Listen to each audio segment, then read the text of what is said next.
1 मे 2026 सकाळी तुम्ही मुंबईहून पुण्याकडे निघता आणि काही किलोमीटर पुढे गेल्यावर अचानक तुम्हाला जाणवतं की ज्या घाटासाठी तुम्ही मानसिक तयारी करून निघाला होता तो घाटच दिसत नाही. ना ती सतत वळण घेणारी रेषा, ना ब्रेकवर पाय ठेवण्याची गरज, ना ती दरीकडे बघताना येणारी भीती. रस्ता सरळ, वेग स्थिर आणि प्रवास अनपेक्षितपणे खूपच सहज वाटतो. त्या क्षणी तुम्हाला कदाचित जाणवणारही नाही, पण तुम्ही भारतातील सर्वात गुंतागुंतीच्या रस्त्यांच्या समस्यांपैकी एकाला पूर्णपणे टाळून पुढे गेला आहात. आणि ही गोष्ट अचानक घडलेली नाही. यामागे आहे जवळपास 3 दशकांची प्लॅनिंग, अनेक वेळा बदललेले निर्णय आणि हजारो कोटींची गुंतवणूक. आपण बोलतोय मुंबई पुणे एक्सप्रेसवेबद्दल. एक असा एक्सप्रेसवे ज्याने केवळ 2 शहरांना जोडले नाही, तर महाराष्ट्रातील मालवाहतूक, उद्योग, जमीन भाव आणि लोकांच्या प्रवासाची सवयसुद्धा बदलून टाकली. पण एक गोष्ट फार कमी लोकांना माहीत आहे. हा एक्सप्रेसवे जरी आधुनिक दिसत असला तरी तो पूर्णपणे परिपूर्ण नव्हता, कारण त्यामध्ये एक असा भाग होता जो पूर्ण रस्त्याच्या कामगिरीला खाली खेचत होता. आणि यालाच पुढे मिसिंग लिंक असं नाव दिलं गेलं. हे समजून घेण्यासाठी आपल्याला थोडं मागं जावं लागतं. 1990च्या दशकात जेव्हा भारतात आर्थिक बदल सुरू होत होते, तेव्हा मुंबई आणि पुणे यांच्यातील जोडणी हा फक्त प्रवासाचा प्रश्न नव्हता, तो आर्थिकदृष्ट्या खूप महत्त्वाचा बनला होता. त्यावेळी जो NH4 रस्ता होता तो राष्ट्रीय महामार्ग असला तरी त्याची रचना ही जुन्या ब्रिटिश काळातील होती. त्यावेळी रस्ता बनवताना गाड्यांचा वेग, सुरक्षितता किंवा ट्रॅफिक यापेक्षा डोंगर जसा आहे तसा रस्ता वळवत नेणं महत्त्वाचं मानलं जात होतं. त्यावेळी घाट भागात रस्ता सरळ न बनता डोंगराच्या आकारानुसार वाकत गेला आणि त्यातून तीव्र वळण, अचानक वळसे आणि न दिसणारे कोपरे तयार झाले. या रचनेमध्ये एक मोठी समस्या होती उताराचं नियंत्रण. काही ठिकाणी उतार इतका जास्त होता की जड वाहनांना ब्रेक सांभाळणं कठीण जायचं आणि सतत ब्रेक वापरल्यामुळे ब्रेक गरम होऊन निकामी होण्याचा धोका वाढायचा. 1990 ते 2000 दरम्यान या मार्गावर झालेले अनेक अपघात विशेषतः घाट भागातच होत होते आणि त्यात मोठा वाटा हा ट्रक आणि बस यांचा होता. त्यामुळे हा भाग केवळ संत नव्हता तर धोकादायकही मानला जात होता. याच कारणामुळे एक्सप्रेसवे बनवण्याचा निर्णय घेतला गेला. पण तो फक्त नवीन रस्ता नव्हता, तर पूर्ण विचारसरणी बदलण्याचा प्रयत्न होता. महाराष्ट्र स्टेट रोड डेव्हलपमेंट कॉर्पोरेशनने हा प्रकल्प उचलला आणि त्या काळात भारतात नवीन असलेल्या अनेक गोष्टी प्रथमच वापरण्यात आल्या, जसं की नियंत्रित प्रवेश असलेला रस्ता, वेगवेगळ्या लेव्हलचे जंक्शन आणि टोलच्या माध्यमातून पैसे परत मिळवण्याची पद्धत. यामध्ये एक महत्त्वाचा निर्णय म्हणजे डांबरी रस्त्याऐवजी सिमेंट काँक्रीटचा रस्ता बनवण्याचा होता, कारण घाट भागात जास्त पाऊस, जड वाहनांचा ताण आणि हवामानातील बदल यामुळे काँक्रीट जास्त टिकाऊ ठरतो. पण इथे एक अतिशय सूक्ष्म पण पुढे जाऊन मोठा परिणाम करणारा बदल झाला. एक्सप्रेसवेचा मोठा भाग नव्याने बनवला गेला, पण घाट सेक्शन पूर्णपणे नव्याने आखला गेला नाही. त्यावेळच्या तांत्रिक आणि आर्थिक मर्यादांमुळे जुन्या घाट रस्त्याला सुधारून एक्सप्रेसवेमध्ये समाविष्ट केलं गेलं. म्हणजेच एक्सप्रेसवेचा सर्वात महत्त्वाचा भाग अजूनही जुन्या पद्धतीवर आधारित राहिला. आता इथे एक महत्त्वाची गोष्ट समजून घेणं गरजेचं आहे. रस्ता ज्या वेगासाठी बनवला जातो आणि गाड्या प्रत्यक्षात ज्या वेगाने चालतात यामधला फरक. एक्सप्रेसवेवर गाड्या जास्त वेगाने चालू शकतात, पण घाट भागात अचानक वेग कमी करावा लागतो आणि हाच फरक धोकादायक ठरतो. कारण गाडी अचानक ब्रेक मारते, मागची गाडी त्यावर प्रतिक्रिया देते आणि अपघातांची साखळी तयार होते. याच कारणामुळे एक्सप्रेसवेवरचे अनेक अपघात घाट भागात जास्त प्रमाणात दिसतात आणि जसं वाहनांची संख्या वाढली तसं ही समस्या आणखी वाढली. एक्सप्रेसवेवर बाकी सगळीकडे जागा असली तरी घाट भाग हा अडथळा बनला, म्हणजे संपूर्ण रस्त्याचा वेग त्या एका भागावर अवलंबून राहिला. इथे इंजिनियर्सना एक महत्त्वाची गोष्ट लक्षात आली की समस्या वेग वाढवण्याची नाही तर वेग कायम ठेवण्याची आहे. एक चांगला रस्ता तोच असतो जिथे गाड्यांना वारंवार वेग कमी जास्त करावा लागत नाही आणि म्हणूनच एक्सप्रेसवे पूर्ण असला तरी त्याची कामगिरी अपूर्ण होती, कारण यामध्ये एक मिसिंग लिंक होता. याच विचारातून पुढे एक कल्पना तयार झाली. जर आपण हा घाट भाग पूर्णपणे टाळला आणि एक असा नवीन रस्ता तयार केला जो सरळ, कमी उतार असलेला आणि सतत एकसारखा वेग ठेवणारा असेल, तर संपूर्ण एक्सप्रेसवेची कार्यक्षमता मोठ्या प्रमाणात वाढेल. आणि इथूनच सुरू झाला मिसिंग लिंक प्रोजेक्टचा विचार, जो फक्त शॉर्टकट नाही तर संपूर्ण रस्त्याची सुधारणा आहे. पण हा नवीन मार्ग तयार करणं सोपं नव्हतं. यासाठी वेस्टर्न घाटसारख्या संवेदनशील भागात काम करावं लागणार होतं, जिथे खडकांची रचना वेगळी आहे, पावसाचं प्रमाण खूप जास्त आहे आणि दरडी कोसळण्याचा धोका कायम असतो. काही ठिकाणी जमिनीवर रस्ता बनवणं शक्य नव्हतं, त्यामुळे डोंगराच्या आतून बोगदे काढावे लागले, तर काही ठिकाणी खोल दऱ्यांवर पूल उभारावे लागले. तर मित्रांनो, पुढच्या महत्त्वाच्या भागाकडे जाण्याआधी जर तुम्ही आमच्या चॅनलवरती नवीन असाल आणि अजूनपर्यंत जर तुम्ही आमच्या चॅनलला सबस्क्राईब केलं नसेल तर आत्ताच चॅनल सबस्क्राईब नक्की करा. आता आपण त्या भागाकडे वळतो जिथे हा संपूर्ण प्रोजेक्ट खऱ्या अर्थाने वेगळा ठरतो. मिसिंग लिंक म्हणजे नेमकं काय? हे फक्त नवीन रस्ता म्हणून समजून घेतलं तर ते पूर्ण चित्र नाही, तर हा प्रोजेक्ट म्हणजे संपूर्ण घाटभागाचा विचार बदलून टाकणारा निर्णय आहे. Mumbai Pune expressway missing link हा प्रत्यक्षात खालापूरच्या पुढील भागातून सुरू होतो आणि लोणावळा घाटातील सर्वात अवघड आणि संत भाग पूर्णपणे टाळत पुढे जाऊन पुन्हा मुख्य एक्सप्रेसवेला जोडतो. म्हणजे जिथे आजपर्यंत वाहनांना घाटातील वळण, उतार आणि सततचा ब्रेकिंग सहन करावा लागत होता, तो संपूर्ण भाग या नव्या मार्गामुळे बायपास होतो. पण हा रूट असा सरळ आखता आला नाही. सुरुवातीला इंजिनियर्ससमोर 2 पर्याय होते. एक म्हणजे एक्झिस्टिंग घाट सेक्शन अजून वायडन करणे आणि दुसरा म्हणजे पूर्णपणे नवीन अलाइनमेंट तयार करणे. वायडनिंग हा पर्याय टेक्निकली सोपा वाटत असला तरी घाटातील भौगोलिक मर्यादा, सततची वाहतूक आणि सेफ्टी रिस्क यामुळे तो दीर्घकाळ टिकणारा उपाय नव्हता.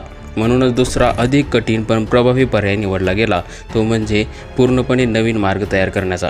या नवीन मार्गासाठी सर्वात मोठं आव्हान होतं ते म्हणजे वेस्टर्न घाट्समधील भूगोल. हा भाग मुख्यतः बसाल्ट खडकांनी बनलेला आहे, पण तो एकसारखा मजबूत नसतो.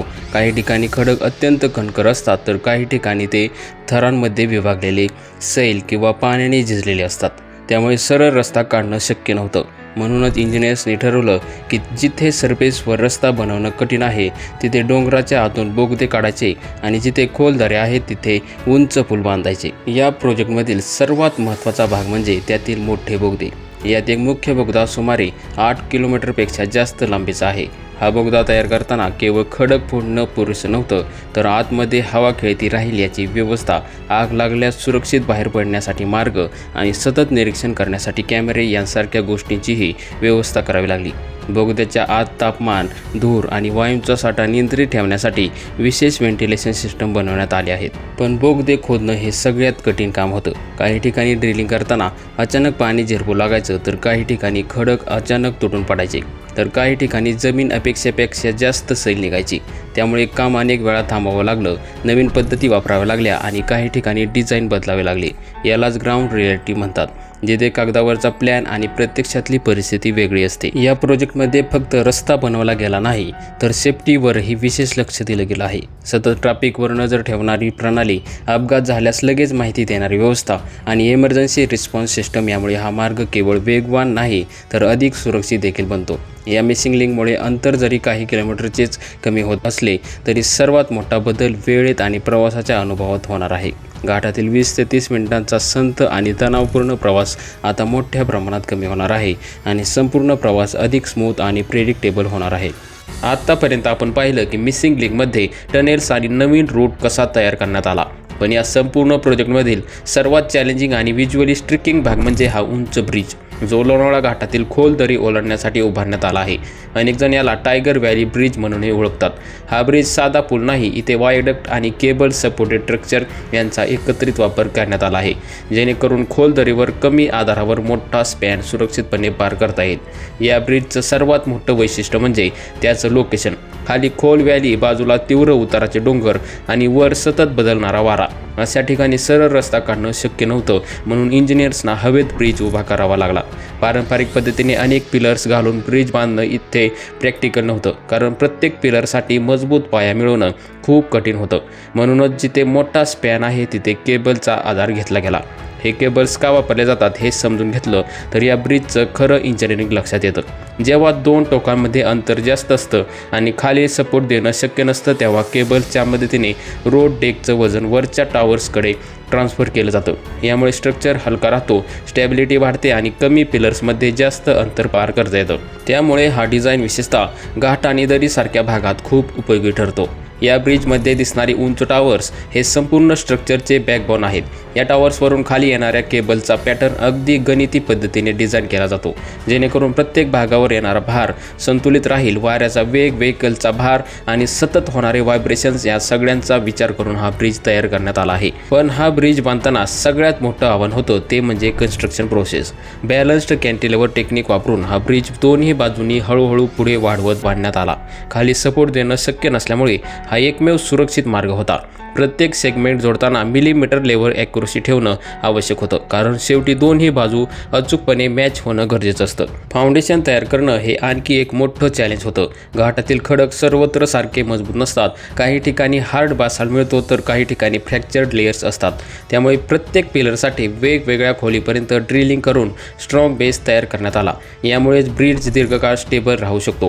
काम करताना वर्कर्स आणि इंजिनियर्सना अत्यंत कठीण परिस्थितीला सामोरे जावं लागलं. उंचीवर काम करताना सेफ्टी रिस्क खूप जास्त होता. स्ट्रॉंग वाइंड्स, पावसाळ्यात स्लिपरी सरफेस आणि खाली खोल दरी या सगळ्यामुळे कामाची गती कमी होत होती.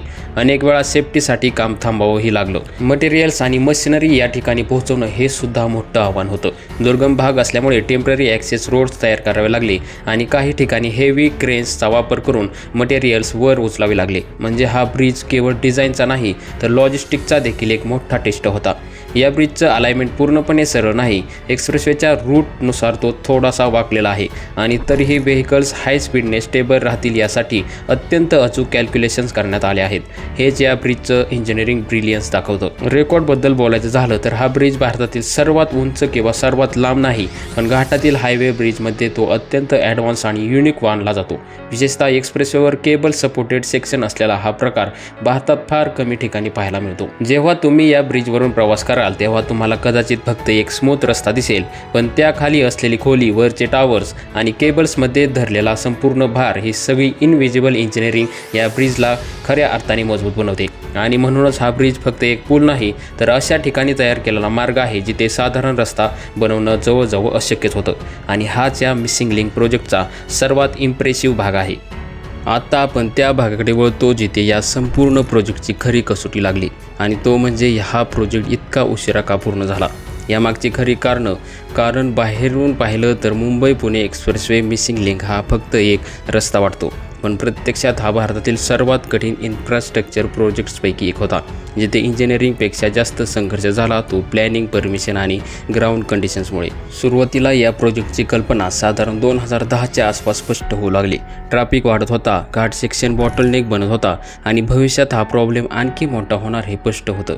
पण एखादा रस्ता आखणं आणि तो प्रत्यक्षात उभारणं यात खूप मोठा फरक असतो, कारण हा रूट वेस्टर्न घाट्समधून जातो जो इकोलॉजिकलदृष्ट्या खूप संवेदनशील भाग आहे. त्यामुळे कोणतंही मोठं काम सुरू करण्याआधी एन्व्हायरमेंटल क्लिअरन्स घेणं आवश्यक होतं. इथेच पहिला मोठा विलंब झाला, कारण जंगल क्षेत्र, वाईल्डलाईफ मुवमेंट आणि इकोलॉजिकल इम्पॅक्ट यांचा सखोल अभ्यास करावा लागला. अनेक वेळा रूट अलाइनमेंट बदलावा लागला जेणेकरून पर्यावरणावर कमीत कमी परिणाम होईल. काही ठिकाणी काम थांबावं लागलं कारण मान्सूनमध्ये लँडस्लाईड्सचा धोका खूप वाढतो. यानंतर सुरू झाला लँड ॲक्विजिशनचा टप्पा, जो भारतात कोणत्याही इन्फ्रास्ट्रक्चर प्रोजेक्टसाठी सर्वात कठीण मानला जातो. जरी हा प्रोजेक्ट मुख्यतः डोंगरातून जात असला तरी काही भागांमध्ये खाजगी जमीन, गाव आणि स्थानिक लोकांचे प्रश्न होते. कंपन्सेशन, पुनर्वसन आणि स्थानिक विरोध यामुळे कामाची गती मंदावली. पण सगळ्यात मोठं आव्हान होतं ते म्हणजे ॲक्च्युअल कंस्ट्रक्शन. वेस्टर्न घाट्समध्ये काम करणं म्हणजे दररोज नवीन समस्या समोर येणं. पावसाळ्यात काही ठिकाणी इतका पाऊस पडतो की काम पूर्णपणे थांबावं लागतं. माती सैल होते, खडक घसरतात आणि मशिनरी वापरणं धोकादायक बनतं. त्यामुळे वर्षातील अनेक महिने कामावर मर्यादा येत होत्या. यानंतर टनेल कंस्ट्रक्शन दरम्यान आलेल्या अडचणी तर आणखी गंभीर होत्या. काही भागांमध्ये ड्रिलिंग करताना अपेक्षेपेक्षा जास्त पाणी बाहेर येत होतं. त्यामुळे काम थांबवून ड्रेनेज व्यवस्था करावी लागली. काही ठिकाणी खडकांची रचना इतकी सैल होती की बोगद्याच्या भिंती लगेच सपोर्ट न दिल्यास कोसळण्याचा धोका निर्माण होत होता. त्यामुळे प्रत्येक मीटर खोदताना सेफ्टी मेजर्स घेणं अत्यावश्यक होतं. याच काळात कन्स्ट्रक्शन टेक्नॉलॉजी देखील अपग्रेड करण्यात आली. काही ठिकाणी पारंपरिक ड्रिलिंग पद्धतीऐवजी ॲडव्हान्स मेथड्स वापरण्यात आल्या जेणेकरून काम जलद आणि सुरक्षित होईल. पण यामुळे कॉस्ट वाढली आणि वेळही वाढला. म्हणजेच हा प्रोजेक्ट फक्त बिल्ड होत नव्हता, तो सतत बदलत, सुधारत पुढे जात होता. एक महत्त्वाची गोष्ट म्हणजे या प्रोजेक्टमध्ये सेफ्टीवर कधीही कॉम्प्रोमाइज करण्यात आला नाही. जिथे रिस्क जास्त वाटला तिथे काम थांबवून डिझाईन बदलण्यात आला. त्यामुळे प्रोजेक्ट डिले झाला, पण लाँग टर्ममध्ये हा निर्णय अत्यंत महत्त्वाचा ठरतो. याचबरोबर फायनान्शियल प्लॅनिंग देखील एक मोठं आव्हान होतं. सुरुवातीला ठरवलेला खर्च हळूहळू वाढत गेला, कारण additional safety measures, design changes आणि डिलेज यामुळे प्रोजेक्ट कॉस्ट सिग्निफिकंटली वाढली. पण हा प्रोजेक्ट थांबवणं शक्य नव्हतं, कारण हा एक्सप्रेसवेच्या फ्युचरसाठी अत्यावश्यक होतं. आणि मग अनेक वर्षांच्या संघर्षानंतर हळूहळू हा प्रोजेक्ट पूर्णत्वाच्या जवळ पोहोचला. प्रत्येक टनेल, प्रत्येक ब्रिज आणि प्रत्येक सेक्शन तयार होत गेला आणि शेवटी तो दिवस जवळ आला जेव्हा हा मिसिंग लिंक प्रत्यक्षात लोकांसाठी खुला होणार होता. पण आता एक मोठा प्रश्न उरतो, हा प्रोजेक्ट सुरू झाल्यानंतर तुमच्या प्रवासात नेमका काय बदल होणार, किती वेळ वाचणार, फ्युअल सेव्हिंग किती होणार आणि सर्वात महत्त्वाचं, हा एक्सप्रेसवे आता भविष्यासाठी किती तयार आहे. यात सगळ्याचा क्लिअर पिक्चर आपण पुढच्या भागात पाहणार आहोत, जिथे आपण ॲक्च्युअल इम्पॅक्ट नंबर्स आणि रिअल एक्सपिरियन्स ब्रेकडाऊन करणार आहोत. आता सर्वात महत्त्वाचा भाग, की हा प्रोजेक्ट पूर्ण झाल्यानंतर तुमच्या प्रवासात नेमका काय बदल होणार आणि या सगळ्यासाठी नेमका किती खर्च झाला. कारण Mumbai Pune expressway missing link हा फक्त इंजिनिअरिंग प्रोजेक्ट नाही, तर हा एक मोठा आर्थिक निर्णयही आहे. या मिसिंग लिंक प्रोजेक्टचा एकूण खर्च साधारणपणे 6,000 कोटी ते 6,600 कोटी दरम्यान पोहोचला आहे. सुरुवातीला जेव्हा हा प्रोजेक्ट प्लॅन करण्यात आला तेव्हा त्याचा अंदाजे खर्च यापेक्षा खूप कमी होता. पण जसजसा प्रोजेक्ट पुढे गेला तसं design changes, safety measures, tunnel कन्स्ट्रक्शनमधील अडचणी आणि डिलेज यामुळे खर्च वाढत गेला. विशेषतः टनेल्स आणि उंच ब्रिजेस यामुळे कॉस्ट सिग्निफिकंटली वाढला, कारण हे काम साध्या रस्त्यापेक्षा खूपच कॉम्प्लेक्स आणि एक्सपेन्सिव्ह असतं. पण इथे एक महत्त्वाची गोष्ट समजून घ्यायला हवी, हा खर्च फक्त रस्ता बनवण्यासाठी नाही, तर भविष्यातील 20 ते 30 वर्षांचा विचार करून केलेली गुंतवणूक आहे. कारण हा रूट केवळ डिस्टन्स कमी करत नाही, तर संपूर्ण एक्सप्रेसवेची इफिशियन्सी वाढवतो. आता जर आपण ॲक्च्युअल इम्पॅक्टबद्दल बोललो तर सध्या घाट सेक्शन पार करायला साधारण 20 ते 30 मिनिटं लागतात. विशेषतः ट्रॅफिक असताना. मिसिंग लिंक सुरू झाल्यानंतर हा वेळ मोठ्या प्रमाणात कमी होणार आहे. म्हणजेच मुंबई ते पुणे प्रवास सरासरी 20 ते 25 मिनिटांनी कमी होईल आणि हा फायदा फक्त वेळेपुरता मर्यादित नाही. वेग स्थिर राहिल्यामुळे फ्युल कन्झम्पशन देखील कमी होईल. घाट सेक्शनमध्ये सतत ब्रेकिंग आणि ॲक्सेलरेशनमुळे इंधन जास्त खर्च होतो, पण नवीन रूटवर व्हेकल्स एकसारख्या वेगाने चालतील. त्यामुळे लाँग टर्ममध्ये मोठ्या प्रमाणात फ्युअल सेव्हिंग होणार आहे. याचा थेट परिणाम लॉजिस्टिक कॉस्ट आणि ट्रान्सपोर्ट इफिशियन्सीवर होईल. याशिवाय सेफ्टीमध्ये देखील मोठा बदल दिसेल. घाट सेक्शनमधील अपघातांची संख्या हिस्टॉरिकली जास्त होती, विशेषतः हेवी व्हेकल्समुळे. पण आता मिसिंग लिंकमुळे हा रिस्की भाग पूर्णपणे बायपास होईल. त्यामुळे ॲक्सिडेंट रेट कमी होण्याची शक्यता आहे. म्हणजेच हा प्रोजेक्ट केवळ वेळ वाचवणारा नाही, तर जीव वाचवणारा देखील आहे. आता एक इंटरेस्टिंग पॉईंट असा आहे की या प्रोजेक्टमुळे एक्सप्रेसवेचा ट्रॅफिक डिस्ट्रीब्युशन देखील बदलणार आहे. सध्या सगळा ट्रॅफिक एकाच घाट सेक्शनमधून जातो, पण मिसिंग लिंक सुरू झाल्यानंतर फ्लो अधिक स्मूथ आणि बॅलन्स्ड होईल.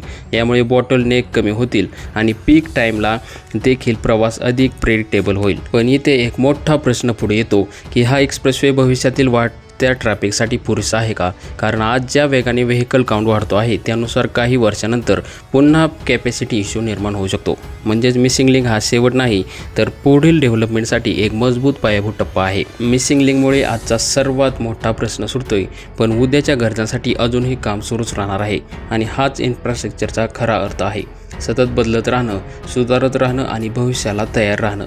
म्हणून पुढच्या वेळी तुम्ही मुंबईहून पुण्याकडे प्रवास कराल आणि घाट सेक्शन न जाणवताच पुढे जाल, तेव्हा लक्षात ठेवा, तुम्ही फक्त एक रस्ता वापरत नाही आहात, तुम्ही भारताच्या इंजिनिअरिंग प्रोग्रेसचा एक भाग अनुभवत आहात. तर मित्रांनो, जर तुम्ही इथपर्यंत हा पूर्ण व्हिडिओ पाहिला असेल तर एक गोष्ट नक्की आहे की तुम्हाला फक्त रस्ते पाहायचे नाहीत, तर त्यामागचं खरं काम, मेहनत आणि इंजिनिअरिंग समजून घ्यायचे आहे. या संपूर्ण प्रोजेक्टबद्दल बोलताना एक गोष्ट आपण कधीही विसरू शकत नाही की हा प्रोजेक्ट फक्त कागदावर बनलेला नाही, तर हा उभा राहिला आहे हजारो वर्कर्स, इंजिनियर्स आणि मशीन ऑपरेटर्स आणि तिथे दिवसरात्र काम करणाऱ्या प्रत्येक माणसाच्या मेहनतीवर.